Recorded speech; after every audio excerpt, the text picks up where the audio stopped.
គ្មានក្រុមហ៊ុនម្នាក់ជាក់ផ្អើលយ៉ាងខ្លាំងនៅពេលបានឃើញអតីតសង្សារស្រីដែលនាងធ្លាប់បោះបង់គាត់ចោលកំពុងរស់នៅយ៉ាងវេទនា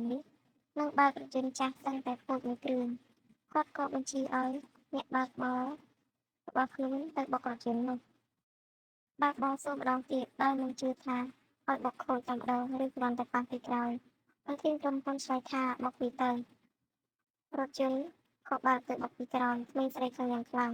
ចុះពីឡានកាន់ដំបងចង់រករឿងប៉ុន្តែពេលឃើញម្ចាស់ឡានមកខាងទៀតនាងស្រឡាំងខាងព្រាមព្រោះគាត់ក៏ជាអតីតមិត្តប្រុសដែលនាងបានចាក់ចេញពីគាត់កាលពី4ឆ្នាំមុនមិននឹកឃើញថាកាលនោះនាងមិនបាននិយាយ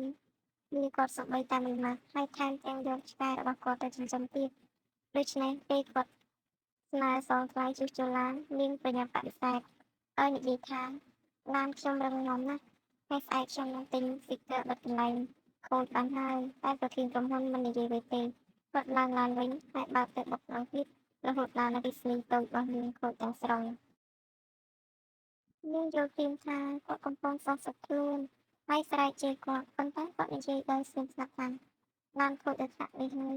ខ្ញុំអាចសងឡានថ្មីឲ្យអ្នកបានហើយមែនទេថ្ងៃស្អែកមកយកសោឡានថ្មីទៅការិយាល័យខ្ញុំតាមពិតទៅកាលពី4ឆ្នាំមុនពួកគេជាគូស្នេហ៍ដែលស្រឡាញ់គ្នាខ្លាំងណាស់ប៉ុន្តែដោយសារតែភាពខុសគ្នានៃគ្រួសារម្ដាយរបស់ប្រធានក្រុមហ៊ុនបានរៀបចំឲ្យនារីម្នាក់យល់ច្រឡំថាបុត្ររបស់នាងគូដណ្ដឹងសមរម្យរួចហើយថែមទាំងប្រាប់ឲ្យនាងដកខ្លួនចេញទៀតគាត់ចាត់ចាំងខ្លាំងយប់នោះនាងទុកលិខិតបែកគ្នាមួយច្បាប់រួចចាក់ចេញទៅសម្ភារៈរួមទាំងអស់ត្រូវបានបែងចែកជាពាក់កណ្ដាលហើយសូម្បីតែឆ្កែរបស់គាត់ក៏ត្រូវនាងយកទៅដែរចាប់តាំងពីនោះមកប្រធានក្រុមហ៊ុនមិនអាចទាក់ទងនាងបានទៀតឡើយ4ឆ្នាំក្រោយមកនាងតុបតែងខ្លួនយ៉ាងស្អាតទៅជួបចៅហ្វាយថ្មីដោយក្តីរំភើបប៉ុន្តែពេលទៅដល់ទើបដឹងថាចៅហ្វាយថ្មីនោះគឺជាអតីតមិត្តប្រុសរបស់នាង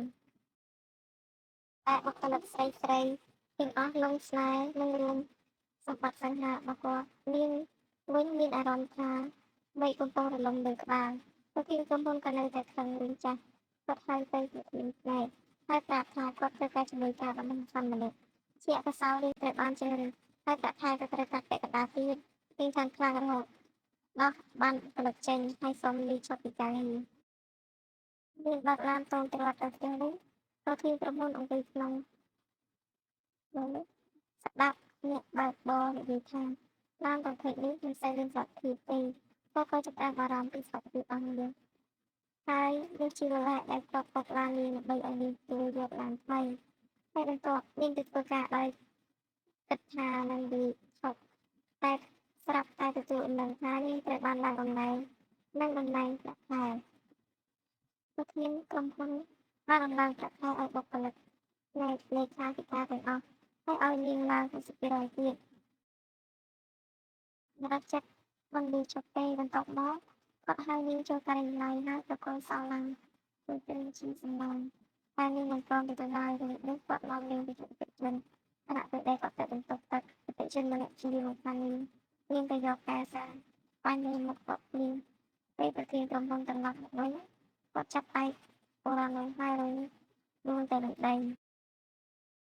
អតិថិជនស្រែកថាឯងមានបំផ្លាញកិច្ចសហការរវាងក្រុមហ៊ុនទាំងពីរដើម្បីលេខាធិការតូចម្នាក់ប្រធានក្រុមហ៊ុនឆ្លើយពីនាងមិនមែនជាលេខាធិការរបស់ខ្ញុំទេតែនាងជាមិត្តស្រីរបស់ខ្ញុំពីមួយម៉ាត់នេះមកឲ្យនាងស្រឡាំងខាងនោះព្រៀងដល់មកប្រធានក្រុមហ៊ុនបានពន្យល់ថាបើបុគ្គលិកស្រីណាម្នាក់ត្រូវគេធ្វើបាបក៏នឹងការពារដូចគ្នាស្ដាប់ហើយនាងមានអារម្មណ៍ថាខកចិត្តបន្តិចឬប៉ុន្មានស្ត្រីដែលគេនិយាយថាជាគូដណ្ដឹងរបស់គាត់បានមកដល់នាងស្គាល់ភ្លាមថាគឺជាស្ត្រីដែលនាងធ្លាប់ឃើញជ្រើសរើសរកអាពាហ៍ពិពាហ៍ជាមួយគាត់កាលពីមុនដោយមាន